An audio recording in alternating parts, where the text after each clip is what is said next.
মাঝখানে নিউক্লিয়াস একটাই হবে, একটাই নিউক্লিয়াস হবে যার একটা পজিটিভ চার্জ থাকবে, এবং আলাদা আলাদা অরবিটে ইলেকট্রন থাকবে।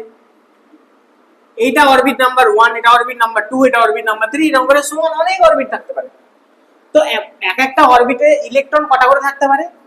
তো ম্যাথমেটিক্যাল একটা ইকুয়েশন দিল 2n²।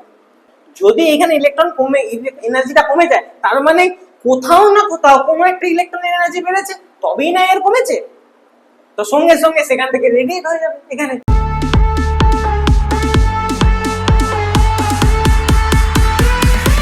Hello and welcome to videos academy. আমরা বলছিলাম স্ট্রাকচার অফ অ্যাটম ক্লাস 11 এর। আগের ভিডিওতে আমরা একটু গল্প করছিলাম, গল্প করতে করতে আমরা জে থমসন, ডাল্টন এর কিভাবে ইলেকট্রন আবিষ্কার হলো, কিভাবে প্রোটন আবিষ্কার করলো রাদারফোর্ড, সেসব ব্যাপারে অনেক কিছু দেখছিলাম। তো সেসব করতে করতে আগের দিন যেটা রাদারফোর্ড এক্সপেরিমেন্টটা হয়েছিল, যেখানে রাদারফোর্ড একটা অ্যাটমের একটা স্ট্রাকচার প্রপোজ করেছিল যে সেন্টারে আমাদের পজিটিভ চার্জ আছে এবং তার চারিদিকে ইলেকট্রন গুলো এরকম ঘোরাফেরা করছে। এটা আমাদের রাদারফোর্ড এসে বলেছিল। কি সমস্যা ছিল হঠাৎ করে, এর পরের ঘটনাটা এবার আমরা ডিসকাস করব। একজন অ্যাস্ট্রোফিজিসিস্ট যার নাম ছিল ম্যাক্সওয়েল, ক্রিকেটার ম্যাক্সওয়েল, ঠিক আছে, ম্যাক্সওয়েল ওই অস্ট্রেলিয়ানই মেবি, জানি না ঠিক। তো ম্যাক্সওয়েল ইজ অ্যান ফিজিসিস্ট। তো তিনি এসে বললেন যে রাদারফোর্ড মোটামুটি ঠিকঠাকই সব করেছে, বাট সমস্যাটা এটা হয়ে দাঁড়িয়েছে, যা বুঝতে হবে এটা একটা পজিটিভ চার্জ, সরি এটা একটা পজিটিভ চার্জ, এটা একটা নেগেটিভ চার্জ। তো ইলেকট্রোম্যাগনেটিক রেডিয়েশন বলেও একটা ফেনোমেনা হয়, যদি তোমরা জেনে থাকো। ইলেকট্রোম্যাগনেটিক রেডিয়েশন বলে একটা ফেনোমেনা হয়। কি হয় যে নেগেটিভ গুলো আছে, ঘুরছে ঘুরছে ঘুরছে ঘুরছে, বাট পজিটিভটা তো নেগেটিভকে অ্যাট্রাক্ট করছে এবং নেগেটিভটাও পজিটিভকে অ্যাট্রাক্ট করছে। অ্যাট্রাকশন হওয়ার ফলে একে অপরকে অ্যাট্রাকশন করার ফলে কিছু একটা এনার্জি লুজ হবে। যেহেতু ঘুরছে, তো সেন্টারে তো পজিটিভ নিচের জায়গায় আছে, ঘুরছে তো ইলেকট্রন, তাহলে ঘুরতে ঘুরতে ঘুরতে ঘুরতে ইলেকট্রোম্যাগনেটিক রেডিয়েশন করতে করতে করতে করতে আস্তে আস্তে আস্তে আস্তে এনার্জি লুজ করবে এবং অরবিটটা আস্তে আস্তে ছোট হতে হতে হতে হতে হতে হতে হতে হতে আসবে একদম পজিটিভ চার্জের উপর, ইলেকট্রনটা এসে পড়ে যাবে। ম্যাক্সওয়েল এসে বললো এটা, ব্যাস আবার হইচই শুরু হয়ে গেল। না, ঠিকঠাকই তো বলেছে, ভুল তো কিছু বলেন না। যে হ্যাঁ, যদি ইলেকট্রনটা একটা পজিটিভের চারদিকে এরকম করে ঘুরে, তাহলে কখনো না তো কখনো ইলেকট্রনের চার্জটা আস্তে আস্তে শেষ হয়ে যাবে, যেহেতু দুজন দুজনকে অ্যাট্রাক্ট করে। হ্যাঁ, যদি এরকম হতো যে দুজন দুজনকে রিপেল করছে, তাহলে একটা বোঝা যেত যে হ্যাঁ এনার্জির একটা সোর্স আছে, রিপেলিং ফোর্স, বাট এটা তো অ্যাট্রাকশন ফোর্স। আর ঘুরছে নেগেটিভটা, তো ঘুরতে ঘুরতে ঘুরতে ঘুরতে আস্তে আস্তে এনার্জিটা কম হবে, হতে হতে হতে হতে হতে হতে হতে একদম পজিটিভের উপর এসে একদম ঢলে পড়ে গেল। ব্যাস হয়ে গেল ডিস্টার্ব। তো রাদারফোর্ডের কাছে এর কোনো অ্যান্সার নেই। রাদারফোর্ড বললো যে দেখো, আমি তো এক্সপেরিমেন্ট মোটামুটি করেছি, আমি একটা মোটামুটি যা প্রপোজাল রেখেছি সেটা আমার ব্যক্তিগত ধারণা যে এরকম হতে পারে। এবার যদি এর মধ্যে কিছু ভুল থাকে, আমার তো কিছু করার নেই। তো ম্যাক্সওয়েল এসে এরকম একটা ভুল ধরিয়ে দিয়ে গেল, যেটা একটা রাদারফোর্ডের ডিমেরিটস এর মধ্যে পড়ে। ঠিক আছে, সেকেন্ড ডিমেরিট কি? একটা অ্যাটমে কটা প্রোটন, কটা ইলেকট্রন, কটা কি থাকবে, সেইগুলো কিন্তু রাদারফোর্ড কোনো কিছু বলে দিতে পারেন। ও শুধুমাত্র একটা ছবি দিয়ে পালিয়ে গেছিল, মোটামুটি এরকম একটা হয়, একটুখানি দেখে নিও তোমরা, এরকম একটা ব্যাপার। তো রাদারফোর্ডের ডিমেরিটস গুলো তোমাদের বইতে লেখা আছে, এক একটা ছোট ছোট ছোট করে পড়বে, মোটামুটি বুঝতে পেরে যাবে। রাদারফোর্ডের এত কিছু ডিমেরিটস হওয়ার পর নেক্সট যে সায়েন্টিস্টটা এলো, তার নাম ছিল নেলস বোর, যার এতদিন ধরে সবকিছু তোমরা পড়ে আসছো, তাই তো? যার নাম ছিল নেলস বোর। নেলস বোর এসে বললো দেখো, এখন আমরা কি করছি, গল্প শুনছি, এরপর এক একটা করে ডিটেইলে পড়বো, আগে গল্পটা শুনে নাও, আগে এখন হিস্ট্রি চলছে। এরপরে হলো নেলস বোর। কে না, বোর লিখছি, বোর এসে বললো যে হ্যাঁ, সবকিছুকে মাথায় রেখে বোর একটা অ্যাটমের ব্যাপারে খুব সুন্দর একটা স্ট্রাকচারাল করে গেছে, এবং সেইটাই আজও আমরা পড়ি নেলস বোরে। ঠিক আছে, কিরকম করে গেছিল বলে যে দেখো, একদম ঠিক কথা, মাঝখানে পজিটিভ চার্জ থাকে, অবশ্যই থাকে, নিউক্লিয়াসে পজিটিভ চার্জ থাকে, ঠিক। তার মাঝখানে নিউটন ফিউটন আবিষ্কার হয়ে গেছে, মাঝখানে সায়েন্টিস্ট ছিল যেখান থেকে নিউটন আবিষ্কার হয়েছিল, পরে আসছে। তো মাঝখানে পজিটিভ চার্জ থাকে, যেটাকে আমরা নিউক্লিয়াস বলি, এবং চারিদিকে ইলেকট্রন গুলো ঘোরাফেরা করে, সেই কথাটাও একদমই ঠিক।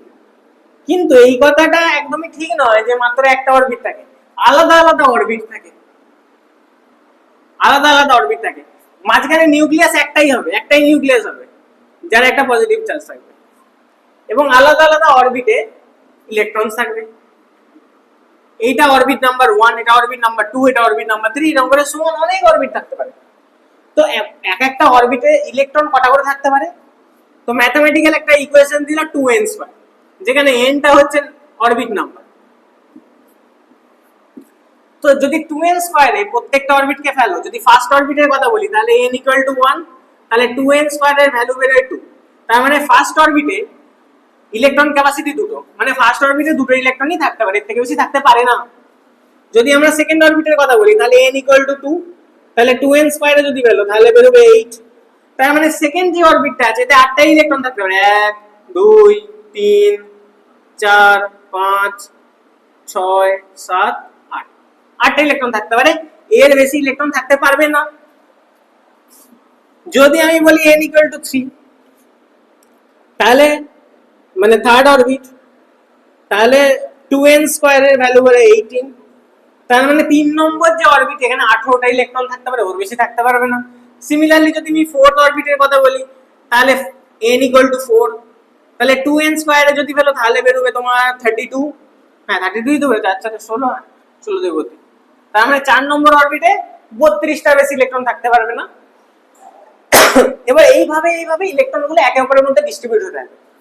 বাট এখনো কিন্তু এই জিনিসটা ক্লিয়ার হলো না যে সেই ইলেকট্রনগুলো তো ঘুরছে, মাঝখানে পজিটিভ আছে, তো যেটা ম্যাক্সওয়েল বলে গেছিল যে রেডিয়েশনের জন্য মাঝখানে এসে ফল হয়ে যাবে, সেটা এখনো হতে পারে, হতে পারে নাকি? এখন হতে পারে। তো তার জন্য বোর আরেকটা প্রস্তুলেট আনলো, বলেছে দেখো আলাদা আলাদা যে এনার্জি অরবিট আছে, যেমন এটা n = 1, এটা n = 2, এটা n = 3, আলাদা আলাদা এনার্জির অরবিট, আলাদা আলাদা অরবিট আছে। প্রত্যেকটা অরবিটের একটা করে পার্টিকুলার এনার্জি আছে, ঠিক আছে? কি বললাম? প্রত্যেকটা অরবিটের একটা পার্টিকুলার এনার্জি আছে। মানে n যখন ফার্স্ট অরবিটের কথা বলো, যখন n = 1 বলো, এই অরবিটের একটা পার্টিকুলার এনার্জি আছে, n = 2 এর একটা পার্টিকুলার এনার্জি আছে, এর একটা পার্টিকুলার এনার্জি আছে। এবং যত নাম্বার অফ অরবিটস, মানে অরবিট নাম্বার যত বাড়বে তত আমাদের এনার্জিটাও কিন্তু বেড়ে বেড়ে বেড়ে বেড়ে যাবে। তার মানে ফার্স্ট অরবিটে থাকা একটা ইলেকট্রনের থেকে সেকেন্ড অরবিটে থাকা একটা ইলেকট্রনের এনার্জি অনেক বেশি হয়, সেকেন্ড অরবিটে থাকা থেকে একটা থার্ড অরবিটে থাকা ইলেকট্রনের এনার্জি আরো বেশি হয়, ঠিক আছে?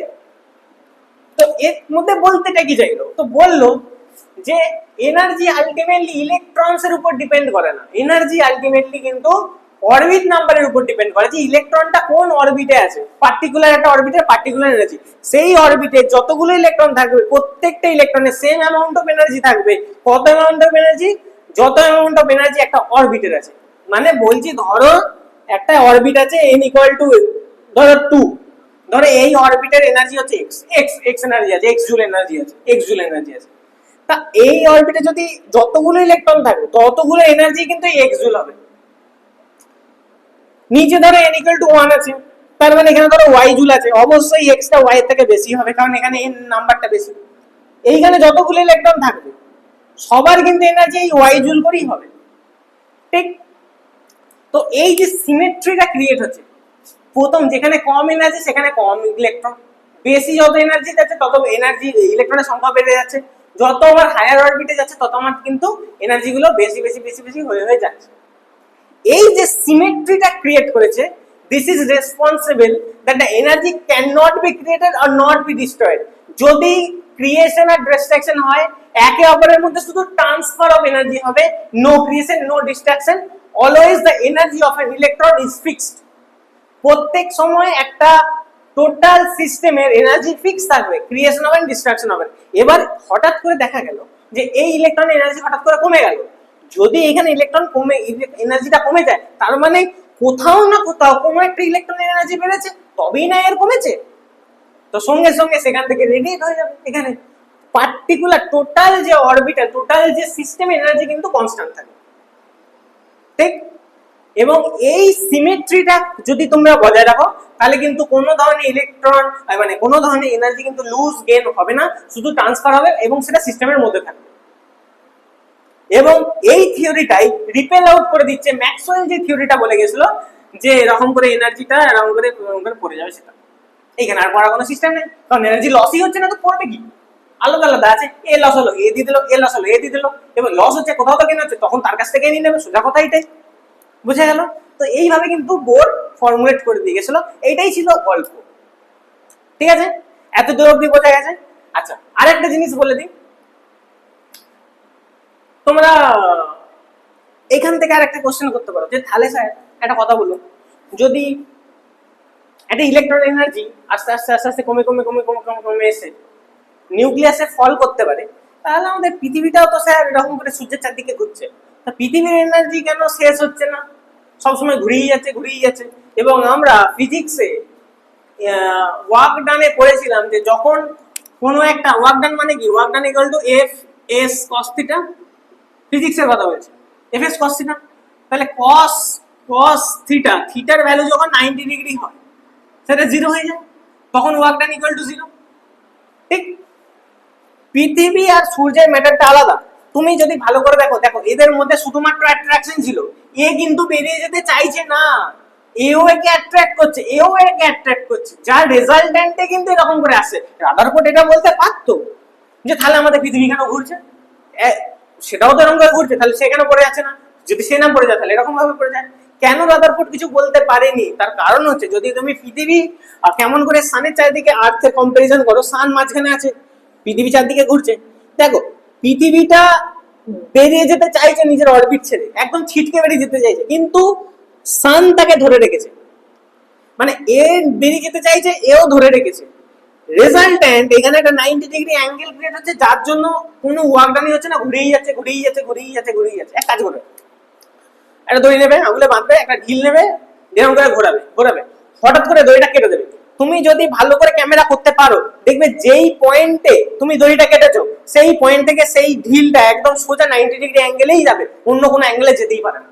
কারণ হচ্ছে এইটা একটা সেন্টিপিটাল ফোর্স আছে, এটা একটা সেন্ট্রিফিউগাল ফোর্স, এটা একটা ভিতরের দিকে টানছে, একটা বাইরের দিকে বেরিয়ে যাচ্ছে, আর এটা 90 ডিগ্রি হলে তবেই সার্কুলার মোশন হবে, আর 90 ডিগ্রি হলে সার্কুলার মোশন হবে, তবেই ওয়ার্ক ডানটা জিরো হবে, এটা একদম ডেফিনাইট, মানে এটা কোনো প্রসুলেটরও দরকার নেই, এটাই হয়। বাট এইখানে তো নয়, এখানে তো ইলেকট্রন বেরিয়ে যেতে চায়নি, এখানে কিন্তু আমাদের আর্থ বেরিয়ে যেতে চাইছে, যার কারণে cos 90 ক্রিয়েট হচ্ছে। বাট এইখানে তো কোনো এরকম ব্যাপারই নেই, এখানে cos থিটা মানে এখানে ওয়ার্ক ডানের কোনো ব্যাপারই আসে না, এখানে শুধুমাত্র এনার্জি রেডিয়েশনই দেখতে পাচ্ছি, যার কারণে এটা পসিবল হচ্ছে। তার জন্য নেলস করেছে এরকম একটা ফর্মুলা দিয়ে গেছিল, যেখানে যেখানে তোমরা মোটামুটি জানতে পারবে। ঠিক, এই ছিল গল্প। এবার আমরা নেক্সট ক্লাস থেকে টপিকে আসবো। টপিক কি কি হবে, মোটামুটি গল্প জানলে, এবার এখান থেকে পার্টিকুলারলি যেগুলো ডিসকাস করবো, যেগুলো তোমাদের ডিসকাশন পয়েন্ট, এখান থেকে তোমরা দুটো জিনিস তো হয়েই গেছে এখান থেকে, যেটা হচ্ছে ডিসকভারি অফ প্রোটন আর ডিসকভারি ইলেকট্রন, তোমাদের এই গল্পের মাধ্যমে ক্রিয়েট হয়ে গেছে, মানে ক্লিয়ার হয়ে গেছে। যেটা বাকি রইলো Discovery of neutron, radio activity, তারপর পড়াবো প্ল্যাঙ্ক কোয়ান্টাম থিওরি, তারপর পড়াবো photo electric effect, black body radiation, আইনস্টাইনের থিওরি, তারপর হয়ে যাবে তোমার ডি ব্রগলি হাইপোথিসিস, তারপর হয়ে যাবে তোমার অ্যাটমিক স্পেক্ট্রাম, আমাদের অ্যাবজর্পশন ইমিশন, অনেক কিছু আছে। সবকিছু আস্তে আস্তে আমরা এক একটা পার্ট বাই পার্ট কভার করব। তোমাদের এই পর্যন্ত যতগুলো হলো তোমরা এই পর্যন্ত ভালো করে পড়ো, দেখা হবে নেক্সট ভিডিওতে। Thank you.